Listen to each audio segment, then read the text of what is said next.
Ladies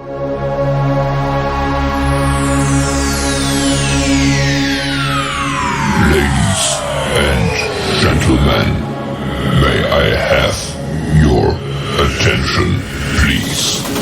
The show starts in 10, 9, 8, 7, 6, 5, 4, 3, 2, 1.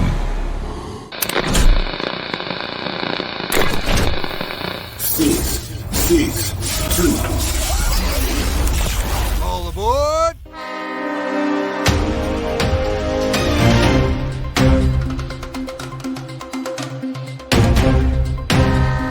I think you all know that I've always felt the 9 most terrifying words in the English language are, I'm from the government and I'm here to help.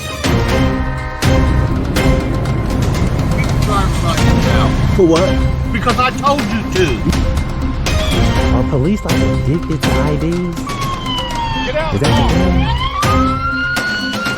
Get out of the car.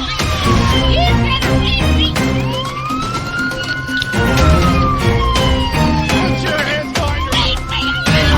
Put your hands behind your back. Now.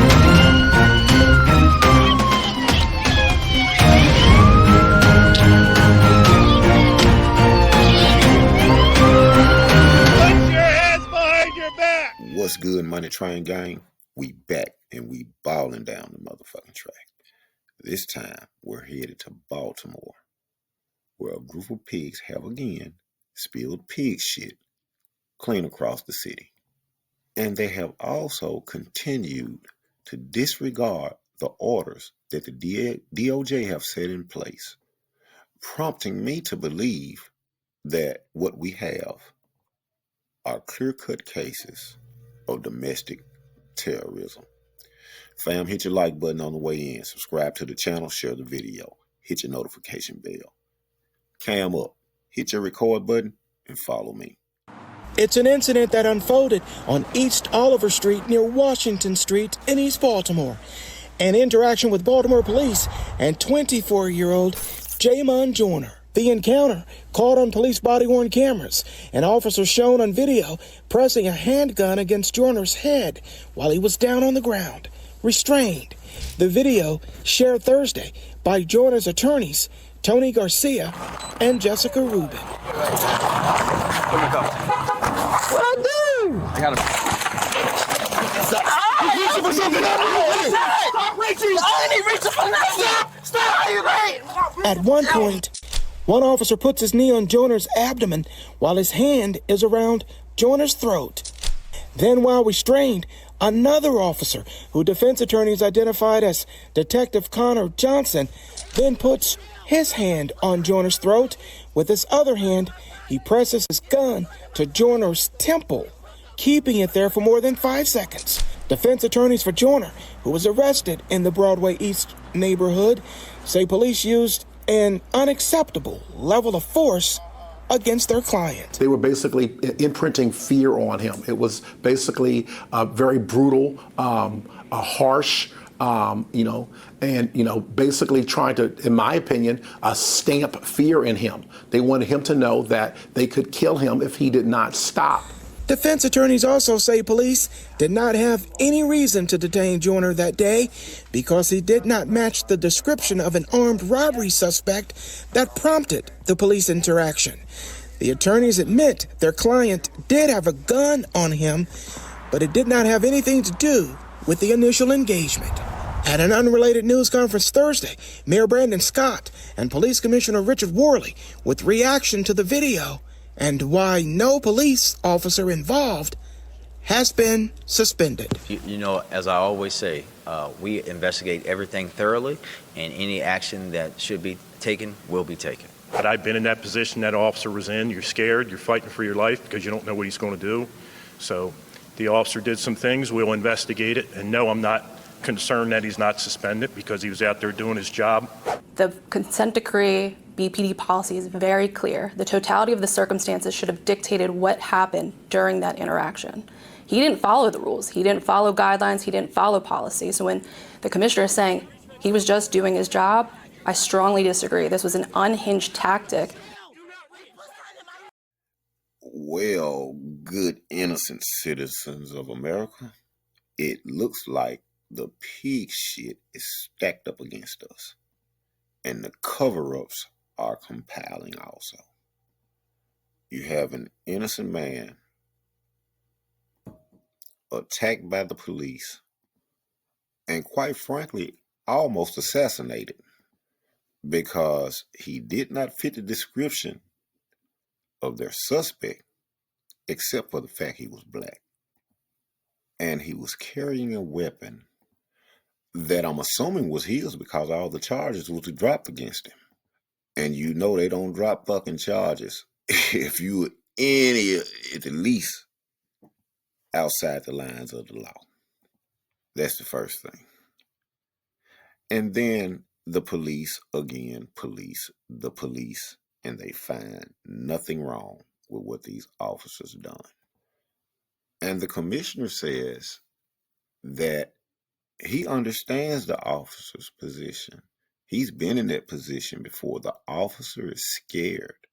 Well, if you're a scared motherfucker, I don't think that getting starting a career as a police officer is for you. You should be something like that motherfucker that be at Walmart checking the receipts and shit, you know. Or maybe a crossing guard, or one of them motherfuckers be at the elementary school harassing the parents and shit. You know, fucking with the little kids and all that shit. You should try that. Or you can be like Baltimore's mayor, put on a fucking pink suit and parade around like a fucking, ooh, I almost called him. I almost went there. Yeah, that pink suit boy. I'll just leave it at pink, you pink motherfucker. But anyway, as these officers are trying to gain compliance from the man, they're steady telling him to stop reaching. He ain't reaching. One officer has his arm. His other arm is on the other side. And then the police draws his gun and put it to the man's temple. And oftentimes, that don't turn out good. In fact, a police officer basically assassinated a man over a driving violation. Well, registration on his vehicle. Assassinated him. Same position. Only thing was, the other guy was turned over on his back. The police straddled his back, pulled out his service weapon, and shot the man in the back of the head. One will argue that the police were so aggressive because of the fact that the man had a weapon. But also, one would argue that the law allows citizens to openly carry weapons. So, is this the tactic? Is this the systematic strategy? Give them guns, and the first nigga we see with one, we gonna off their ass. You think that's the strategy? It's beginning to look a lot like that. And now, I've watched this entire body cam video, everything that was provided. They also, the man was screaming that the officer that's holding his right arm had put something in his pocket, which turned out to be heroin. That charge was also dismissed. Now, come on, tell me what the fuck going on right here. Let's sift through the pig shit. Tell me what the fuck is happening right here. You got a man with a gun. He got heroin in his pocket. Charges are dropped. Hell, we've seen people go to jail for doing absolutely nothing besides not wanting to be arrested for something they didn't do. They still fucking go to jail for resisting arrest and disorderly conduct and possibly assault on the officer. It just depends on if one of them goofy motherfuckers hit each other. You know, when they trying to rough your ass up, but they missing you and hitting each other and pepper spraying each other and shit, that type of pig shit. But let's continue. the necessary equipment and resources they need to do police safely, constitutionally, and effectively. But these systemic failures alone didn't cause the problem. The police department's zero-tolerance street enforcement strategy became a quest to produce large numbers of enforcement actions, pedestrian stops in particular, often without enough consideration of their limited impact on solving crime and their caustic damage to community relationships. With today's city leaders, and while today's city's leaders have recognized these issues, many in the BPD continue to follow this strategy. Only 3.7% of the police department's more than 300,000 pedestrian stops from January 2010 to May of 2015 resulted in officers issuing a citation or making an arrest.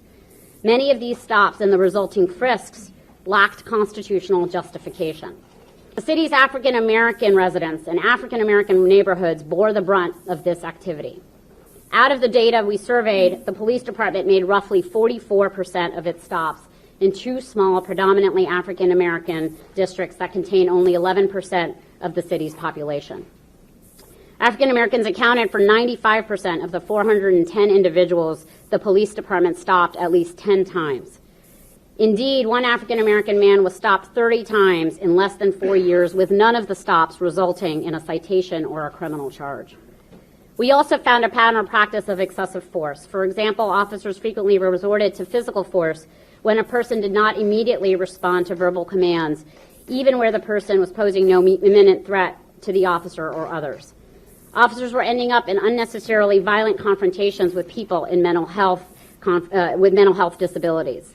We have seen communities throughout the country that improved policies and enhanced training and de-escalation and dealing with people in crisis can actually enhance officer safety and reduce the need for force. BPD also violates the First Amendment by retaliating against individuals engaged in constitutionally protected activities. Officers frequently detain and arrest members of the public for engaging in speech that officers perceive to be critical or disrespectful. And BPD officers use force against members of the public who are engaging in protected speech. All right, gang. Let's sift through this pig shit. What is domestic terrorism? Domestic terrorism is the use of violence or threats of violence by people within a country to intimidate or coerce a civilian population, or to influence the policy or conduct of a government. Now, the DOJ just summed it up. She just said that the Baltimore Police Department is under a consent decree, and they have continued to violate that order by continuously using excessive force, mostly in predominantly black neighborhoods. I would consider excessive force a form of intimidation and coercion, and I would consider a predominantly black neighborhood a civilian population. I would also go so far as to say, as far as to influence the policy, when police try and cover up for actions that are obviously wrong that their officers have taken. This also influences the conduct of the government. So to me, this is clear domestic terrorism. But accountability remains elusive. However, there is light at the end of this goddamn train track. I would like to thank the Baltimore Police Department for their contribution to the Money Train project, and salute to that brother for surviving that train wreck. And we thank you for your purchase of your ticket for your seat on the Money Train. Gang, hit the like button on your way out the door. And remember, man, record your public officials in the course of their duties. Like I always say, they used to say a photo is worth 1,000 words, but a video is worth thousands of dollars. So cam up, fam, hit your record button and follow me. We'll see you in the next city. Salute. 6, 6, 2,